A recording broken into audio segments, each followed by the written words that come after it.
All right, there we go. Got everything fixed and situated. I am Casper Villa. Thank you for tuning in to Sports Most Wanted. Sorry for that phone line ringing.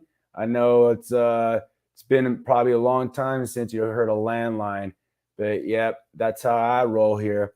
Anywho, um, gonna break down the Patrick Beverley trade to the Los Angeles Lakers. There's some, I'm sure a lot of us Laker fans are like, yes, finally he's on our side. Finally, I don't have to like compose myself when I see Patrick Beverley taking on the Lakers and doing his shenanigans and doing all his stuff. Now he can do that for the Los Angeles Lakers. Now he can be our secret weapon to get under players' skins or whatever. But look, with all seriousness, Patrick Beverley, he's always demonstrated that level of tenacity and I shouldn't say poise, but the level of tenacity, the level of passion, the level of physicality, and just overall grit that you want from a player. As you heard Draymond Green kind of allude at his camp, like sometimes you can shoot really well, you can have great dribbling skills, you can have tremendous vision, you can have just all of these tremendous skill sets, but if you don't have the work ethic and the drive, then it can't really be, you can't really put it all together and showcase that consistency. And that's the aspect that has basically kept Pat Bev in this league and has made him season after season progressing more and more, one of the more legitimate, one of the more defensively minded players in the league. um, it's unfortunate that we had to lose Stanley Johnson in the process, because everything that I just stated about Patrick Beverley, carbon copy of Stanley Johnson. And I think Laker fans really gravitated towards him. His that if it's something that I know about Laker fans, I know there's so much about the pizzazz, the celebrityism, the box office draw, the brand, the show, and like I get all that. But what Laker fans genuinely, wholeheartedly respect are blue collar, gonna just go out there and I'm just gonna work. Like those are the most oftentimes, those are the players that we gravitate towards the most. Alex Caruso was a perfect example of that, right? Just players who are not coming in and just fully relying on skill set. Like all of that is developed through their hard work, through their perseverance, through their commitment, through the resilience. And so we really became a fan of Stanley Johnson, and we're really excited that he was that he was going to have an opportunity to come back and kind of make some more noise with this team. But unfortunately, it's one of those things. I know we were like very um happy that we didn't surrender any draft picks, right? Which is like, I can't stress enough, given the fact that when I've been looking at all of these like reported trade scenarios, and from superstar caliber players to just like a serviceable role player,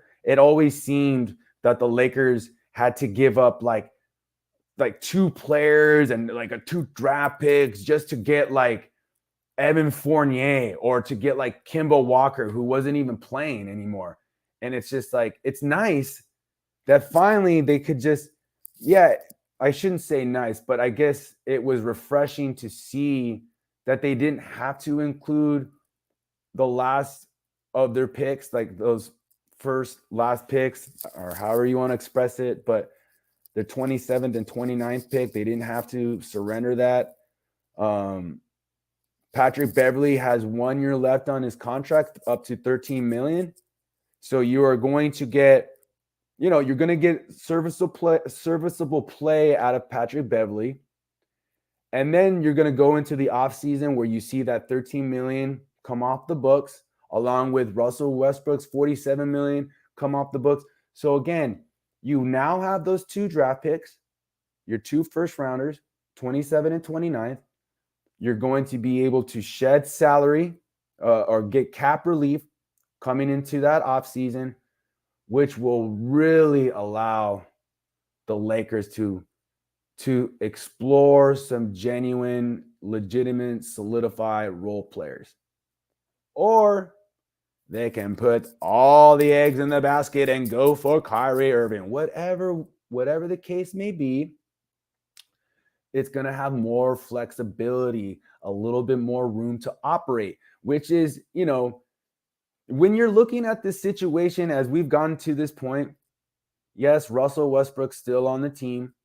I know that's a huge elephant in the room, especially now having his best bud. People, let me tell you about my best friend. Patrick Bev's on my team, and he'll be there till the end. Sorry, but I wonder how that dynamic's going to work. Or does that put more pressure on the Lakers to trade Russ? I don't think Russ is going to be traded. But you never know. But I just think that the things that the Lakers are doing, I understand that the focus is to get back into that championship, get back to that championship level, get back into that mix amongst the legitimate title contenders.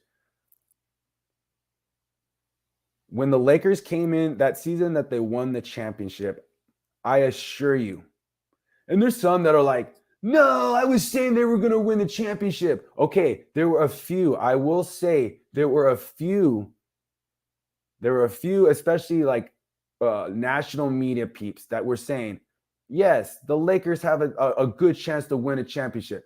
But I swear, if I could run the compilation of all the national media saying that the Los Angeles Clippers, right? The Clippers have now surpassed the Lakers of the team as Los Angeles. You have like Jackie McMullen, like, I really don't know what the Lakers are going to do. I mean, geez, they're so top heavy. And I mean, look at just how deep this Clippers team is. For gosh sakes, it's amazing to see how much the Clippers have surpassed the. Then you got Winnie Windhurst like, yes, I haven't really spoke to LeBron for quite some time, but given to my information, I really think the Clippers are going to be this extraordinary team, a team that has literally no history compared to an organization that has 17 championships.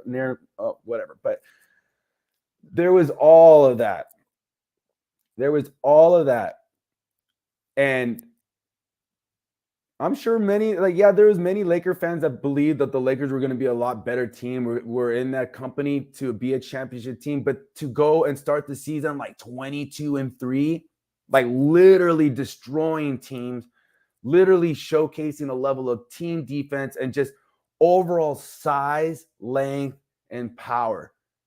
And yeah, we expected the Lakers to maybe be in that top 4, but to start off the season like 22-3, no one had that. No one expected that kind of a start. And so what I'm saying is, I'm not saying that the Lakers are going to have a similar kind of take everyone by surprise, but I do think that we have such a nasty taste in our mouth, such this traumatizing aspect of what transpired last season. I know I've touched on this other times, but it's just, that was a completely different roster. I can't stress enough and I know that the season hasn't started yet. I know preseason games haven't started yet, but I am confident in saying that I believe this team is going to be significantly better to a category where, to me, whether they finish the first seed, whether they finish the 4th or the 5th, they will be in that top 6. And as long as they come in to that playoff stretch, I am telling you, and as long as LeBron and AD are relatively healthy and your supporting cast is just simply playing to their averages, meaning like I said, you're not having this humongous decline, this deviation from what you were doing. You're just doing your averages. You're playing a level of solid tier basketball. I will take LeBron and AD duo over any of those in the Western Conference. I when I look at those two, their dynamic is just a different set of skills. Like when you have two superstars that are over 6'9", that not only have the ability to make like their size and strength inside, but LeBron demonstrates when he has to, he can play defense. It's not like, oh, he's 38. I understand he's not going to win Defensive Player of the Year this year. He's not going to be the first team all defense. But when it comes to playoff basketball and when it comes to situational play, there's no other two defensive players that I would want than LeBron and AD. Well, what about Kawhi? Well, what about Paul George? I've seen LeBron straight up take on Kawhi and shut him down, because there is no player, even at this stage, when they really want to lock it down, there is no other player outside of LeBron who has the size, the lateral quickness, and the core strength, where I'm saying, like, you can try to go by him and he just moves his feet, his strength bodies you. You don't get by the dude. That it's just, I've seen it. And I'm not talking about regular season play. I'm talking about in the playoffs, when those two guys are playing at their apex, along with the contributions of just your role players and such, they are going to be in the mix, because in a 7-game series, I have more faith in light of what's transpired in recent years. You still have to beat LeBron in a 7-game. You got to beat him 4 times. With the Memphis Grizzlies, you can even throw Minnesota, you can throw Denver. Shit, pardon my language. You can even throw the Clippers, who failed, right? Who collapsed a 3-1 series, who have had instances a few years ago against Phoenix, a series that they could have taken control of. Like, I have seen LeBron rise to those occasions. I have even seen Anthony Davis rise to those occasions. So having Patrick Beverley, having just this new unit of youth, athleticism, Russell Westbrook essentially campaigning for his NBA, I don't want to say his NBA career, but just auditioning to showcase to the league that, look, I can still play. And that is going to require him to make commitments and sacrifices for the first time probably in his whole career. And it's like, well, you're really going to bet your money on that? Well, it's either that or he don't play. See, that's the difference in this thing from between last season and this season. It's like, we're no longer handcuffed to your expectations, to your standards. It's like, you either commit or you're just going to be sitting next to Darvingham. Like, so I know Russ is still capable. Like, I know he still has enough in that tank. If you can just so let's say from a percentage standpoint, and you guys can weigh in the comments, or just from a percentage of where you felt Russ played at last season, I would say like 40, like he was like a 45 to 50%, right, of like his impact helping the team. You can even say maybe less. I don't know. I guess where I'm trying to get to is, if you can just increase his impact to like 20% more. What I mean by, like, instead of going from where you used to be a solid 60 to 70% finish rate on layups, where it dropped to an abysmal 48% last season. If you just get that back up to its normal rate, 65% finish rate, I mean, right there, just right there, you're going from like 16 points on average to like maybe 22, 24 points. I know for whatever reason, his free throws, like the guy came in, he struggled at the line, but he made tremendous improvement, which makes me like, I know the guy has the ability to improve because I've seen it. Like, and it might not be at this grand efficiency, but I've seen the guy make mid-range shots at like a 45% clip. I've seen the guy improve his free throw percentage to 80%. So just like, you don't even have to shoot 80%, but you, instead of shooting like 65, 66, if you get that up to 77%, I mean, that makes all the difference. I just feel like on top of them only playing like 21 games together, I know it's a humongous if with Russ. But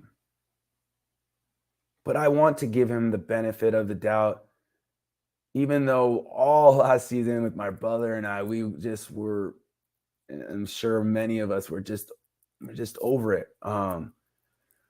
Especially just the rhetoric of constantly deflecting and it was everybody else's fault but his. I just want to believe that when you're on the brink of kind of losing your opportunity to be garnered as one of the top elite players, like, I just want to believe that Russ has still that level of like, I have something to prove. And it's not about like, I have something to prove, I'm going to go put up triple double numbers, I'm going to go, like, when it means something to prove that you can legitimately adjust and play the role of what your team needs you to be. Not in this world where you say it to yourself and you're doing it and you're saying it, yet the results and the actions show otherwise, but legitimately. And we'll know from that defensive side, we'll see it. Even from an offensive standpoint, we'll see it. But the silver lining is that 1 year to really prove yourself, not just, and I'm not going to say to the Lakers, because outside of like putting up an MVP type of performance, even then, I don't think the Lakers are going to re-sign Russ, but like the ability to showcase an audition for the rest of the league that you can still make the commitment and change. Like in terms of moving forward for the Lakers, like as I alluded, financially, they're going to create the salary cap more salary cap relief with the Patrick Bev trade. You add another tough-minded player, maybe someone who lights a fire under Russ. Who wants to predict the over and under on some type of scrap, some type of let's do it. I'm tired of your ish. Let's do this. But maybe they might be like the yin and the yang. I don't know. But leave me comments. Give me your feedback as to how you view this trade. How do you view this trade for the Lakers in terms of pushing the needle? Does it push the needle anywhere close to being in that title contention category? Is it just, really, it's just much to do about nothing? It just kind of, they maybe improve a little bit, but it doesn't necessarily move that much with Russell Westbrook. Is this any indication that, perhaps he can be on the go? Because as I mentioned, their dynamic, who knows, could be problematic. But at the same time, maybe management says, you know what, Russ, you're just gonna have to deal with it, my man. But how do you envision that relationship panning out? How do you view that continuity? How do you just view the overall insertion, or how do you view the overall just impact of Patrick Beverley for the Lakers? Go ahead and leave, your comments and questions down below. And just wanted to quickly recap on Dodgers. They just continue to dominate. They just continue to win. I think we're kind of at this point where we love to see them dominate. We love to see them creep ever so closely to the record for the most wins in a regular season, which I believe is 116 by the Mariners. 117 would surpass it. I think I heard they needed to go like 33-8 or 32-8 or something like that, to basically get to that 117 win threshold. Does it even matter at this point? Is it just like, I don't care about regular season accolades and milestones. I just want to go to a parade. I just want to go to a Dodgers parade. I want them to win a World Series. Real quick, would it be viewed as an absolute failure if they didn't win the World Series? For me, I don't like to use the word failure too often, but it would just be incredibly, incredibly, incredibly demoralizing. And I don't think that any fan could look at a season like this and say, well, you know what? We did so well, though. We almost had the most records won in history. We had this stellar just winning streaks and this and that. Like, we've seen the Dodgers do this. I think fans are now, again, they're not undervaluing the regular season. I just think it intensifies and puts more focus on the postseason. Andrew Heaney got his first win as a Dodger, six quality innings, got the quality start, struck out 10. Guy just seems to be a strikeout machine. Even, last game, he's only been pitching, I think, maybe 4 or 5 innings at the most, and he's like striking out like 10 guys. It's pretty incredible how effective he is at just striking out guys. But just to have those arms, with Dustin May, and I said Andrew Heaney, you'll be getting Blake Treinen down the road. It's definitely a good problem to have with pitching. Like, their pitching situation is definitely a good issue to have. It will be interesting to see, how Dustin May, as this season concludes, as he heads into the postseason, where is he going to be? Like, if he continues to pitch incredibly well up until that point, does that, make a decision for the Dodgers, like, where he will have to be a part of that starting rotation? Or does it just simply add another quality arm that you can utilize in a long, in kind of a long relief situation, just as an emergency de facto pitcher to put in and to give you quality innings? It will be interesting to see, though, because I know as a starter and as a reliever, those are two different forms. And I know that Dustin May has been able to showcase in the past, like, coming in that relief role. I guess it's something to ask you as an audience.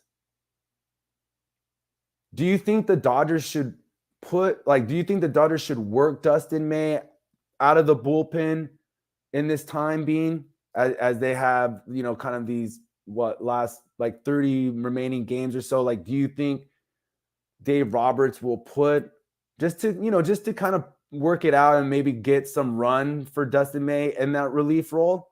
Or do you just purely see him for the rest of this regular season leading into the playoffs? Like, do you envision him like just getting starts? And if so, does that